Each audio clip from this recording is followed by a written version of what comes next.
তাছাড়া আর কিচ্ছু না। আপনাদেরকে এইটুকুই বলছি যে আপনাদের আপনি বললেন মিছিল অনুমতি নেই, সেই জন্য মিছিলটা করা ঠিক যাবে। আছে, আমরা যেতে পারবো তো রাস্তা আমরা দিয়ে। মিছিল করছি না। কোথায়? হ্যাঁ, মিছিল ছেড়ে দিয়েছে। চলুন সরে যান, আমরা চলে যাচ্ছি। না, এরকম ভাবে আপনি ঠিক করবেন। আপনারা তো টিম, পুরোটাই টিম। আপনার টিম মিছিল ঠিক আছে, কাকে আমরা বলে, যাচ্ছি মিছিল তাহলে। কাকে বলে না?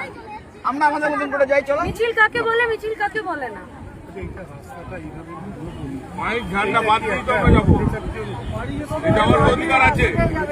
আপনারাই তো আবার আপনার গোটা প্রসিডিওরটা কি জানেন তো?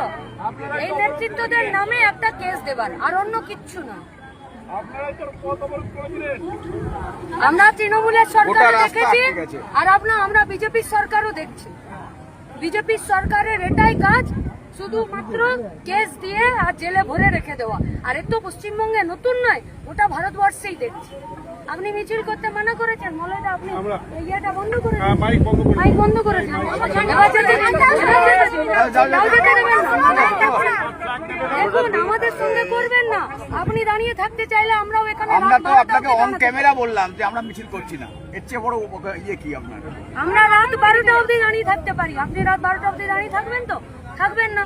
10টা মিনিট পরে আপনি আমাদেরকে তুলবেন, না তুলে নিয়ে একটা কেস দেবেন বাজে। আসলে তো উদ্দেশ্য তাই আপনার, এছাড়া তো আপনার কোনো উদ্দেশ্য নেই। আপনি মিছিল আটকাতে চান। মিছিল আটকানোর আপনার প্রভিশন কোথায় আইনিগত? আপনাদের কোনো অনুমতি নেই, আপনাদের মিছিল করার অনুমতি নেই। আমরা সেটাই মিছিল করছি না। আমরা মিছিল করছি না, বলে তো বলে দিলাম। দিলাম তো আপনাকে। এতবার বলতে হবে বলে। মানে আমরা এখান এদিকে থেকে যাবো তো, করবোটা আমরা কি? যাবো এদিকে। আপনাদের চান। হ্যাঁ, ঠিক করবোটা আছে, কি? চলো। শেষ করার কি আছে? আমরা এই লড়াই শেষ করব কি করব না সেটা কি আপনি ঠিক করে দেবেন? আপনি তো ঠিক করতে পারেন না। সরকার সংবিধানে থাকা কোন আইনটাকে কি করে লাগু করতে চাইছে, কখন সেটা প্রয়োগ করতে চাইছে, তাই দেখে বোঝা যায় সরকার কোন দিকে যেতে চাইছে। তার মানে সরকার গরিবদের বিরুদ্ধে যেতে চাইছে। আমার দ্বিতীয় কথা, দেশে বিজেপি সরকার, রাজ্যে বিজেপি সরকার, রেল বিজেপি চালায়।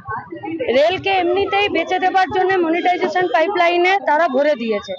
তারপরে বস্তি উচ্ছেদ এবং হকার উচ্ছেদের যে নোটিশ দিচ্ছে, সেখানে সুষ্ঠু সমাধানের রাস্তা খোলা আছে।